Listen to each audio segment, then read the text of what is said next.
तो आइए सुनते हैं एक डरावनी स्कूल की कहानी। तो गांव के बच्चों में एक खौफनाक कहानी थी जो उनकी दादी ने सुनाई थी। वो कहानी एक पुरानी स्कूल की थी जिसे अब कोई भी देखने की हिम्मत नहीं करता था। एक पुराना सुनसान स्कूल जो गांव के बाहर स्थित है।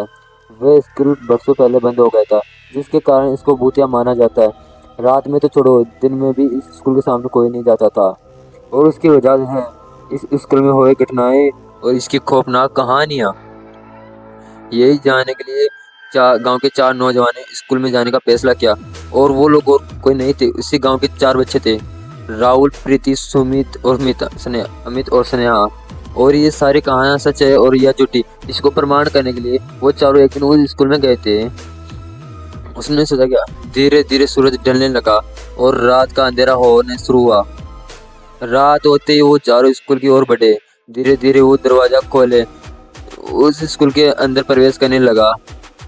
दरवाजा खटखटाते ही वो पुराना दरवाजा अपने आप खुल गया। सब लोग थोड़े घबराए हुए थे और उत्सुकता उनको भीतर खींच रही थी। स्कूल का अंदरूनी हिस्सा बहुत ही अंधेरा और खौफनाक था। धूल भरी दीवारों पर पुराने चित्र झूले रहे थे। चारों ने अपने टॉर्च जलाकर इधर उधर देखा और देखा कि वो सबसे पहले स्कूल के पुराने पुस्तकालय में जाएंगे। पुस्तकालय में घुसते ही एक अजीब सी ठंडी हवाएं आने लगी, झंझोड़ते हुए। किताबें और पुराने कागजात वे भरे हुए थे। अचानक प्रीति ने एक पीला पुराना सत्र की किताब देखी। जब उसने किताब को खोला तो उसके एक उभरती हुई दास्तान की तस्वीर दिखाई दी।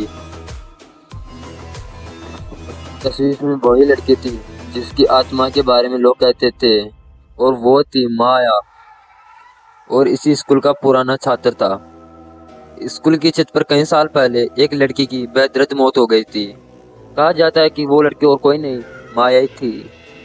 माया बहुत ही प्यारी और होशियार लड़की थी। जितना आकर्षित उसका रूप था, उतना इंटेलिजेंट उसका दिमाग था। लेकिन एक दिन उसकी बहुत ही खौफनाक मौत हो गई। उसके बाद उस स्कूल में अजीब अजीब चीजें होने लगी।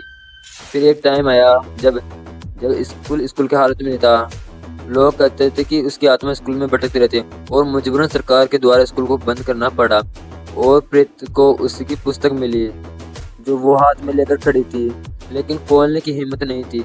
और तभी अचानक सन्या और राहुल आते हैं और पूछने लगा कि प्रीति, ये किस तरह का पुस्तक है। तब प्रीति ने डरावनी आवाज में कहा, ये माया की किताब है। तो राहुल और सन्या ने खोलकर पढ़ने की कोशिश की। उनको जानना था कि माया की असली सच। जिस भी लोगों ने जैसे उन लोगों ने उस किताब खोला, एक अजीब सी गूंज भर गई।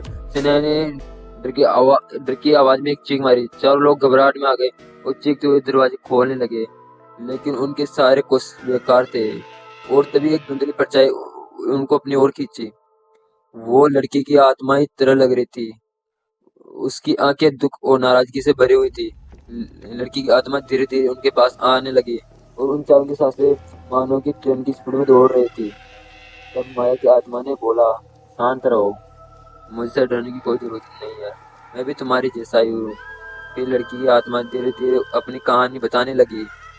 उसने बताया कि उसकी मौत एक दुखद हादसे में हुई थी और उसकी आत्मा को अभी तक शांति नहीं मिली है। उसने कहा कि मेरे साथ जो हुआ है गलती से हुआ और अब मैं अपनी आत्मा की शांति चाहती हूँ। राहुल ने एक सांस से कदम उठाते हुए कहा, माया से पूछा, क्या अगर हम तुम्हारी आत्मा को शांति दे भी दे तो क्या तुम यहाँ से चली जाओगी? गांव वालों को और हमें परेशान तो नहीं करोगी? अगर तुम वादा करो तुम हमें कोई नुकसान नहीं पहुंचाएगी तो हम तुम्हारी मदद करने के लिए भरपूर प्रयास करेंगे। माया की आत्मा से बात करके उसको मदद करने का वादा किया। और माया ने भी राहुल से वादा किया कि वो कोई भी नुकसान नहीं पहुंचाएगी। और फिर उन चारों ने गाँव वालों को स्कूल में बुलाया और आत्मा को शांति देने के लिए एक पूजा का आयोजन किया। गांव के कुछ लोग बाहर खड़े थे और कुछ लोग स्कूल के अंदर। और हवस की रात में पूजा करने के बाद उसके बाद माहौल धीरे धीरे शांत हुआ। माया की आत्मा को शांति मिली और दरवाजे फिर से खुल गए। चारों दोस्तों ने राहत की सांस ली और स्कूल से बाहर निकले। गाँव वालों ने इस बात को मान लिया कि अगर कोई किसी की आत्मा की सच्चाई जानने की कोशिश करे और उसे शांति देने का प्रयास करे तो अंधेरों में भी उजाला पाया जा सकता है। इस घटना के बाद भूतिया स्कूल फिर से एक सामान्य स्कूल बन गई।